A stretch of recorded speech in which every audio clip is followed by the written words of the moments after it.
Today we will learn the pictograph. You must have seen data represented in the form of picture, object, or as a part of object in newspapers or TV. This representation of data is called a pictograph. For example, this graph shows the consumption of petrol in India in 3 different years. Similarly, the estimated production of crop in the year 2017-2018 in India is obtained from this pictograph.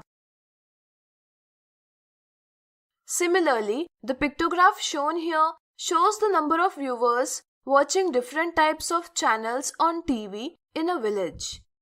Here, the number of viewers of the news channel is represented by 3 pictures. Here, since the value of one picture is 100 viewers, we can say that the number of people watching the news channel in the village is 3 multiplied by 100 viewers is equal to 300 viewers.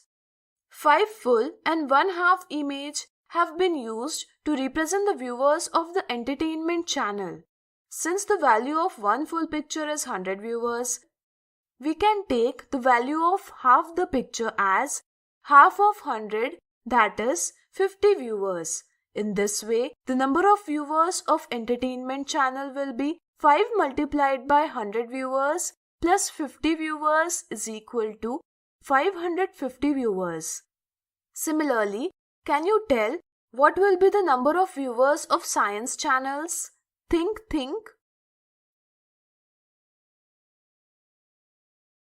Let us tell you, this will be 4 multiplied by 100 viewers is equal to 400 viewers. Similarly, the viewers of sports channel is 450 viewers. Information can be obtained just by viewing the pictograph. As most of the pictures here are in entertainment row, so we can say that among all channels, the highest number of viewers are of entertainment channels. The difference in the number of viewers of science and sports channels is represented by half picture, which represents 50 viewers. Can you tell us the total number of viewers of entertainment and sports channel? Think. Let us tell you, a total of 9 full pictures and 2 half pictures, that is 10 pictures, have been shown for entertainment and sports channels. In this way, the total number of viewers of these channels will be 10 multiplied by 100 viewers is equal to 1000 viewers. Similarly, solve the question by yourself. Which channel is least viewed? Give reasons. What is the difference between the number of viewers of entertainment channels and sports channels? What is the total number of audience or viewers in the village? Now, you must have understood the pictograph. So today we have learned about pictograph. In the next video, we will understand it better with some interesting examples.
see some interesting examples on Pictograph. The monthly expenditure on various items of Ravi's family is given in the following table. Represent this in a pictograph. Let us draw the pictograph from the given information. Here, we have to take appropriate value of symbol so that we can represent all numbers correctly. If we take the value of the symbol as 500, it will make it easier for us to represent all the numbers. House rent is equal to 3,500 rupees. Since the value of one picture is 500, to show 3,500, we have to make 3,500 divided by 500 is equal to 7 pictures, which we will make in this way. Similarly, 3,000 rupees has been spent on food. Therefore, we will represent it by drawing 3,000 divided by 500 is equal to 6 pictures. Now, can you tell me how the expenditure on electricity can be represented? Think. Absolutely right. We have to draw 1250 divided by 500 is equal to 2.5 pictures. Similarly, for education, we have to make 2500 divided by 500 is equal to 5 pictures, and for others, we have to make 1500 divided by 500 is equal to 3 pictures. Next example, the students of a school were asked about their favorite activity and the data received was represented in the form of pictograph. Read the pictograph and answer the questions. What is the value of one picture in a pictograph? The value of one picture in a pictograph is 5 students. If the value of a picture is kept 10, then how will be the number of students who like to listen to music will be represented? Since the value of the picture is 5, we can say that 6 multiplied by 5 is equal to 30 students like music. If the value of one picture is taken as 10, then we have to make 30 divided by 10 is equal to 3 pictures. Which activity do the students like most? Seeing the pictures, we know that the students like watching TV the most. What is the sum of numbers of students who like to hang out with those who like to play? 4 multiplied by 5 students is equal to 20 students like to hang out, while 6 multiplied by 5 students is equal to 30 students like to play. Their sum is 20 students plus 30 students is equal to 50 students. Now you can find out the answer to the following questions by looking at the given pictograph. What information is given in this pictograph? What is the difference between Rohan and Tina's marks? Write the name of students with highest and lowest marks. If Rohan would have got 50% marks in science, then what percentage of marks did Manish get? Similarly, find out in which months the birthday of students of your class falls and represent the information obtained in the pictograph. So today we saw some interesting examples related to pictograph.